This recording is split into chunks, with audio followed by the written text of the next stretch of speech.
Hello everybody, we are here with Seth Maxwell, who is the CEO of Thirst Project. Thank you for having us. Yeah, thank you guys for being here.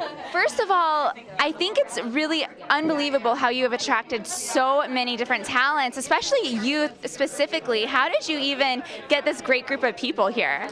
We're just super fortunate that the entertainment community's really embraced us in amazing ways, and I think more impressively than coming out and just being involved, they really are leveraging their voice, their platforms to raise awareness and raise the profile of really important issues.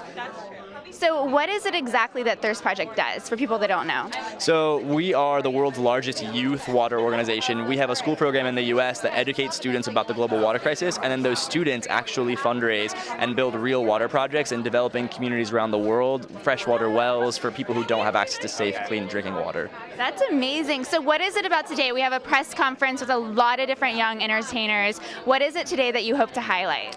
So we're actually announcing our newest initiative to date called the G20, which I'll tell you about when I make the announcement, and we're incredibly excited. It'll raise a tremendous amount of impact, both in terms of awareness and funds, and also is activating this incredible small group of some of the sexiest young super influencers who are really like a little mini Justice League using their powers for good. So we're announcing that initiative today in honor of and celebration of World Water Day and sort of propelling into the year ahead. I just have to ask you, so you're a CEO, you're working on this giant project. You look pretty young. I'm 28. Okay, you're 28, I'm 26. So to be this driven and this involved with a project like this, did you start this, how many years ago did you even start this whole initiative? So I started raising awareness of the water crisis and working with my friends on college campuses about 7.5 years ago, and then we incorporated Thirst Project about 5.5 years ago. So this has been a long time coming. How do you actually sort of choose the influencers? I mean, the amount of people that you've cultivated is really incredible. I'm sure you have a lot of people that want to work with you. I mean, even for today, how did you get to the point where you're like, this is our group, we're going to present this? It started out a little differently than it is today. I think initially we were like, we just need help from anyone that will raise awareness, and we will take anyone's help. But we definitely use different groups for different projects and ask people to support in different ways. And so it's just a matter of figuring out who really is the right fit with their audience for what the call to action or initiative that we're hoping to do with a particular project is. How do you think that social media helps with that for the platforms that these talents have? So I mean, really, all that a social media channel is a collection. It's a community of people around a specific influencer or a specific voice. And so for us, the way that's really helped is really getting these issues or this message in front of an audience that can then do something about it.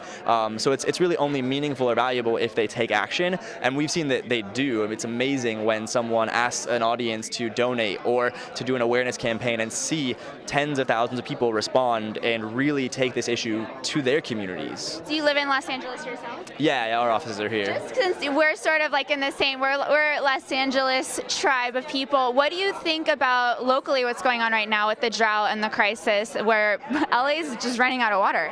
Yeah, it's a critical issue, and I think that it's something that, for us, even though the impact of most of the work that we do is international, it's been really helpful for us to, I think, give context to people who otherwise may never have realized. I mean, it's a pretty foreign idea for most people in the U.S. that there are people who just don't have access to water, basic, safe, clean drinking water.